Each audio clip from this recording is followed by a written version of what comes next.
Bonjour à tous. Alors, je voulais vous partager une excellente étude du théologien protestant Élian Cuvillier, une réflexion sur le confinement actuel, mais cette étude, à dire vrai,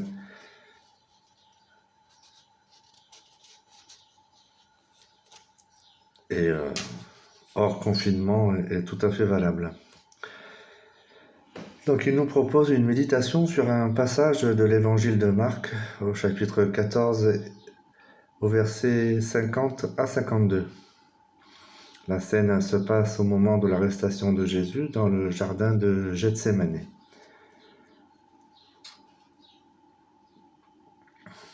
Le texte. Alors tous les disciples l'abandonnèrent et s'enfuirent. Un jeune homme suivait Jésus, vêtu d'un simple drap de lin. On essaya de l'arrêter, mais il lâcha le drap et s'enfuit tout nu. Qui est ce jeune homme ? Néas Nikon en grec, vêtu d'un simple drap, Sindon en grec, et qui va se retrouver en fuite dans le plus simple appareil, c'est-à-dire tout nu. Pourquoi est-il resté plus longtemps que les autres ? Fut-il le témoin discret et pensait-il non impliqué du drame en train de se jouer ? Ni disciple, ni traître, ni soldat, ni romain, ni juif, neutre en quelque sorte. Ce jeune homme était peut-être là pour se faire une opinion plus précise, à moins que ce ne soit par sympathie pour la cause défendue par Jésus, mais une sympathie qu'on pourrait dire à distance. Or, voilà que de simples spectateurs qui pensaient possible d'en savoir un peu plus que les autres en restant plus longtemps, mais à distance, voilà qu'il va lui falloir littéralement sauver sa peau.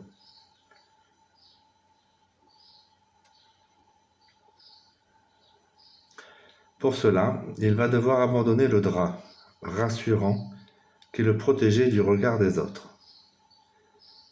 Ce drap qui lui donnait une contenance, une identité. Oui, il faut laisser le drap qui le couvre pour sauver sa peau. L'évangile de Marc au chapitre 8 et au verset 35 dit « Qui veut sauver sa vie, la perdra ». D'une certaine manière, confronté à la nécessité de sauver sa vie, le jeune homme perd l'image qu'il avait de lui et qu'il donnait aux autres. Il s'enfuit tout nu, déshabillé de toutes ses sécurités, en perdant son drap, déshabillé de toutes ses certitudes. La vérité toute nue. Il vous est sans doute, comme moi, arrivé de rêver que vous deviez vous enfuir sans avoir le temps de vous vêtir. Nous ressentons alors un profond sentiment d'insécurité, celui d'être livré aux autres et au monde dangereux qui nous entoure. C'est un véritable cauchemar. Eh bien, c'est ce qui arrive au jeune homme. Il n'a plus rien, il n'est plus rien. Le drap, qui couvre aux yeux de tous ce qu'il est véritablement, est tombé. Il est sans protection devant les autres, il est nu. Comme on dit de la vérité qu'elle est toute nue. Comme peut-être en ces temps de confinement, nous nous retrouvons nus face à nous-mêmes, et peut-être aussi face aux autres avec lesquels nous vivons ce confinement. Il est difficile de cacher longtemps ce que nous sommes, ce que nous ressentons ou ce que nous vivons.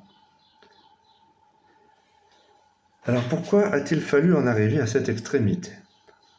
Serait-ce que ce jeune homme, au plus profond de lui-même, a ressenti le désir d'aller jusqu'au bout, plus loin encore que les disciples ?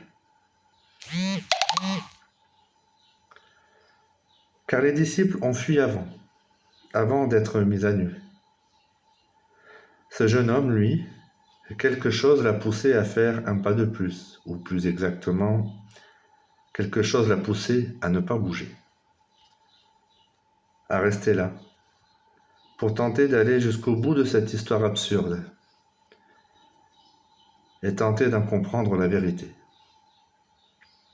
Petite parenthèse, à rester là sans bouger, dans notre confinement, pour tenter d'aller jusqu'au bout de cette histoire absurde qu'est parfois la vie, et tenter d'en comprendre la vérité de la vie, de notre vie. Pourquoi? Qu'est-ce que nous faisons là? Je ferme la parenthèse, c'était ma parenthèse. Mais voilà, qu'en attendant un peu plus longtemps, il a pris un risque inconsidéré, le risque qu'on mette la main sur lui. Et pour échapper à cette capture, il ne doit son salut que dans l'abandon du dernier bien qui est le sien, son vêtement, dont on sait qu'il est signe d'identité. Surtout à l'heure actuelle, on peut comprendre cette remarque d'Élian Cuvillier, où on montre notre identité par nos vêtements, particulièrement notre classe sociale, nos goûts musicaux, etc. À l'époque, c'était déjà un peu ça. Pas aussi poussé qu'aujourd'hui, mais c'était déjà un peu ça. Je referme cette parenthèse. La fuite ne l'a donc pas laissé indemne. Nu, vidé de tout, il lui sera plus difficile de reconstruire sur des illusions. Son drap, vous savez, celui dont on se drape, comme on dit de quelqu'un qu'il est drapé de certitude. Son drap est resté sur le bord du chemin, plus exactement entre les doigts du soldat qui voulait le saisir. Le drap devenu linceul. Mais, continue Élian, il me plaît d'imaginer que le drap du jeune homme n'est pas perdu pour tout le monde. Ce drap a servi pour autre chose. Nous le retrouvons en effet pour envelopper le corps de Jésus, dans Marc chapitre 15, verset 46. C'est en effet le même terme, syndon en grec, qui est utilisé ici. C'est la seule autre fois dans cet évangile. Dans l'évangile d'ailleurs. Il y a bel et bien 2 seules mentions d'un drap dans tout l'évangile de Marc. Celui du jeune homme, laissé entre les mains des soldats, et celui acheté par Joseph d'Arimathée, pour envelopper le corps de Jésus, pour cacher justement sa nudité. C'est un besoin humain. Jésus étant mort, décédé, ne ressentait pas le besoin. C'est donc pour nous que nous l'avons couvert. Car Jésus, ne l'oublions pas, a été crucifié nu, après qu'aient été partagés ses vêtements. Marc chapitre 15, verset 24. Crucifié nu, c'est-à-dire crucifié dans la vérité de ce qu'il était, sans masque de protection et sans phare. La vérité toute nue, celle du Dieu mort, du Dieu crucifié. Mais avec le drap, voilà que l'on se dépêche pudiquement et religieusement de le recouvrir, de lui redonner une dignité, de le rendre respectable, regardable, acceptable, vénérable même. Oui, continue Élian, il me plaît d'imaginer que Joseph d'Arimathée a racheté aux soldats le droit du jeune homme, qu'il a payé de ses deniers les certitudes abandonnées d'un autre, qu'il a récupéré ses restes et a permis que se perpétue dans l'histoire l'illusion que, devant le Dieu crucifié, nous pouvons être maîtres de quelque chose, que nous pouvons ne pas être totalement déstabilisés devant cette mort étrange et scandaleuse, la folie de la croix. Avec un corps à posséder, à embaumer, il a permis que nous puissions croire possible d'aller jusqu'au bout sans nous dévêtir, totalement de nos sécurités humaines, toujours drapées de quelques certitudes, qu'elles soient religieuses, philosophiques, morales, agnostiques, scientifiques, mystiques, Des certitudes au moyen desquelles nous allons pouvoir donner un sens acceptable à ce corps mort, en enveloppant dans un drap désormais devenu sensuaire. Le jeune homme est ailleurs.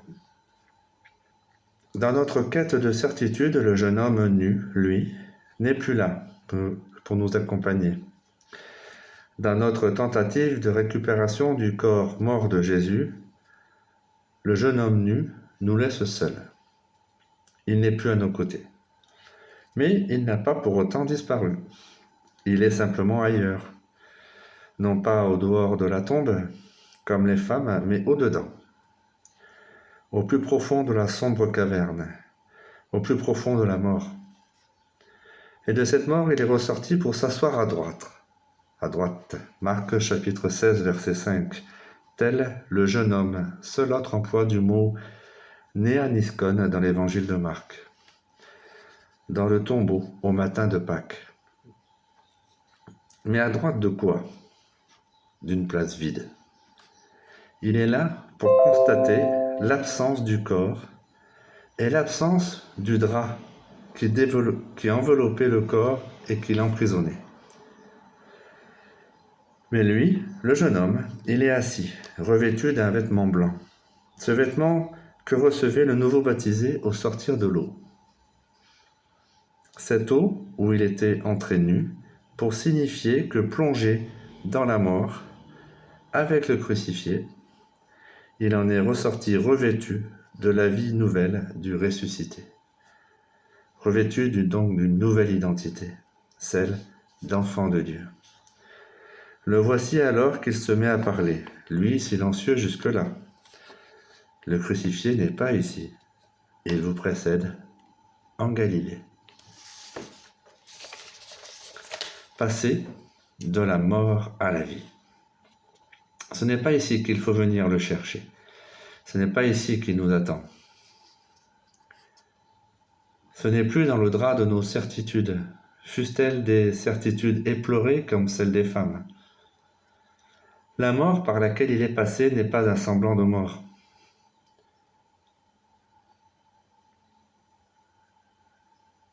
Petite parenthèse, ce n'est pas un coma comme certaines hypothèses le disent. Je referme la parenthèse. Le Dieu nu est crucifié, le Dieu nu comme le jeune homme. Ce Dieu est ressuscité. Il est passé de la mort à la vie. Il a traversé et il nous attend de l'autre côté de la vie. Mais l'autre côté, et c'est là où je trouve excellent cette pensée de Élian Cuvillier, mais l'autre côté n'est pas là où nous l'imaginons. L'autre côté n'est pas au ciel. L'autre côté est du côté de notre vie quotidienne, de nos Galilées à nous, où il nous précède. Serait-ce alors qu'il s'agit de recommencer comme avant le confinement? Non, non, non. Car si nous avons suivi le jeune homme, c'est nu que nous sommes passés par la croix, vidés de nos vêtements de scène, ceux avec lesquels nous donnons le change, ceux avec lesquels nous justifions de notre existence devant les autres. Nus, déshabillés de ces vêtements de scène et revêtus d'un vêtement nouveau, celui de la résurrection qui nous fera prendre les routes humaines d'une nouvelle manière, simplement accompagnés et aimés pour ce que nous sommes. Nous voilà donc dans cette semaine sainte, dans de beaux draps, ceux avec lesquels nous sommes venus, plus ou moins récents, plus ou moins acceptables pour les autres, mais qui nous permettent d'exister devant eux. Les draps dans lesquels nous sommes entrés en confinement. Bientôt, espérons-le, nous allons pouvoir nous enfuir. Je veux dire sortir de ce confinement.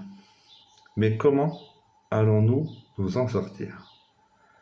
Supporterons-nous la vision du Dieu nu, crucifié, vidés des images que nous en avons?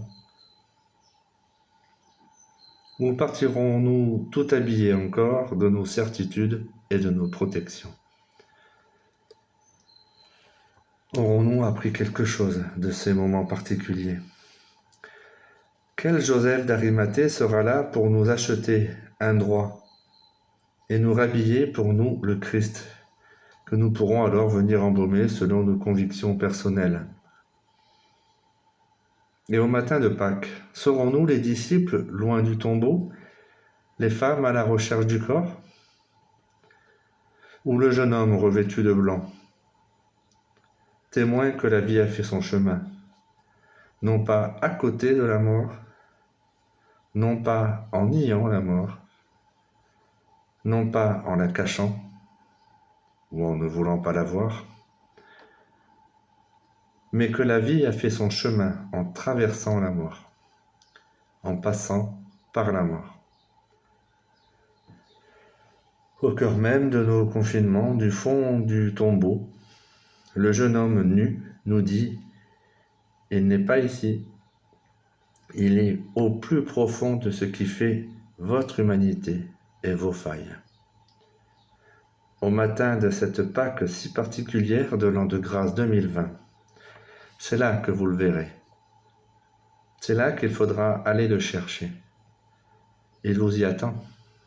Mais il faut pour cela laisser votre vêtement de scène.